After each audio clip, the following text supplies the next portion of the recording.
rare moment in bipartisanship and legislative triumph that saved our country from disaster in the very early days of the pandemic. As you know, I sat and negotiated a great deal of that with Secretary of State Mnuchin, and we all agreed it did a lot of good, a lot of good. But unfortunately, for the past 259 days, as the virus continued to spread, when we did the CARES Act, we thought, well, maybe COVID will be over by the summer. Everyone thought that, but obviously it wasn't. And so the virus has continued to spread. Thousands of small businesses have closed their doors for good. Tens of millions of Americans lost their jobs and livelihoods as American families waited in 21st century bread lines, cars snaking for miles down American highways, as tens of millions of Americans fell behind on the rent and the mortgage and faced eviction, as 15 million Americans got sick, and as 292,001 Americans died. The Senate Republican majority, led by the majority leader, made sure the Senate could not do anything of significance to help the American people. May, June, July, August. Pause. We don't need to do anything, said the leader. Let's wait and see what happens. Democrats didn't say that. The leader did. Waited and waited and waited. Now it's December, and we still, because of the leader's intransigence, have nothing of significance to help the American people during the worst economic crisis in 75 years and the greatest public health crisis in a century. Why? Why can't we get together? Why can't there be the bipartisanship that Americans search for and yearn for? At a time of such great crisis, there's one reason why America's two major parties have not gotten together during a time of acute national emergency. And that is because the Republican leader has demanded a partisan poison pill, a sweeping corporate liability shield, be included in any legislation, otherwise he won't let it pass.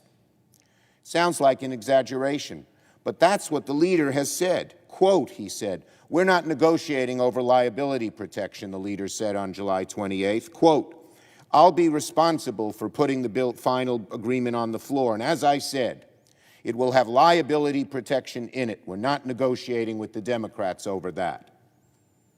That's the fact. That's the history. There's not equality here. Finally, yesterday, as the bipartisan group of senators and House members were closing in on a final agreement, what happened? Yesterday, the Republican leader's team told the other congressional leaders that the bipartisan group would be unable to satisfy Senate Republicans. Why? Because it might not grant the exact sweeping liability protections for corporations that Leader McConnell has demanded. It's an unconscionable position. No relief for the American people unless corporations receive blanket immunity from lawsuits. That particular poison pill that has foiled bipartisan agreement for more than 8 months is the nub of the problem. If we could just get past that, if the Republican leader would only back off maximalist demands on corporate immunity, we could get something done. I mean it. We could actually get something done. Now, I know the Republican leader will say, wait a minute, Democrats have partisan demands of their own, like providing assistance to save state and local services. But to equate state and local aid, money for policemen and firefighters, bus drivers, sanitation workers, to complete corporate immunity is false equivalence. We know the two policies are not equivalent. First of all, there is broad bipartisan support for state and local aid. It's not a Democratic demand. Many Republicans support it too. There are bipartisan bills on the floor of the Senate demanding $500 billion in aid for the states. There are governors, Democrat and Republican, sending letters to all of us saying we need money, we need help. But the leader's corporate immunity provision doesn't have the support of a Democrat. Not a single person voted for it. It's expressly partisan. There is not equivalence. I know the media likes to say on the one hand, on the other. There is not equivalence here. One is helping people who desperately need help. The other is a partisan demand that's been around for a long time that simply does not get bipartisan support.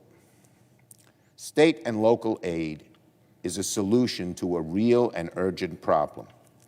Corporate immunity from lawsuits is not. They are not equivalent. State and local budgets are deeply in the red. Since the beginning of the pandemic, state and municipalities have laid off 1.3 million public employees, firefighters, police, first responders, teachers. We're talking about jobs in red states as well as blue states. The leader likes to cite one statistic about tax revenue in one blue state to argue that no state deserves federal aid. Not Wyoming or Alaska or North Dakota, who have each seen sharp declines in tax revenue. Not Florida or Nevada or Louisiana, who depend on tourism and face revenue declines of 10% or more.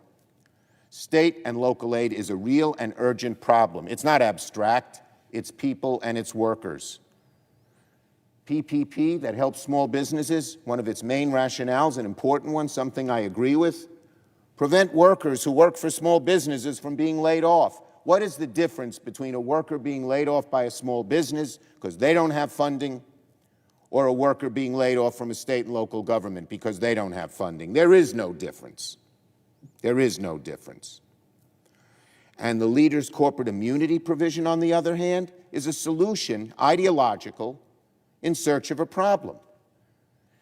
Almost a year into this pandemic, 15 million Americans infected, 290,000 lives lost to COVID-19. There have been only 23 personal injury suits from exposure to the coronavirus, 23 in the entire country over the entire year. And that's why Senate Republicans can't reach a bipartisan agreement to help the unemployed, feed the hungry, fund a vaccine, or support our schools. Corporations who want protection from a few dozen lawsuits is equivalent to millions of workers from state and local governments being laid off? Give me a break. And again, there are a few states who don't need the help, but many more states do. Many more. This is mind-boggling. The Republican leadership is blocking a solution for the entire country until they get a favor for corporations who don't even need it. The American people, all of us, are sick of this ridiculous gamesmanship by the majority leader. We need to come together. We need to get something done. The American people deserve an outcome. And it's not going to happen if the Republican majority insists on getting 100% of its partisan demands. I yield the floor and once again thank the senator from Oklahoma for his courtesy.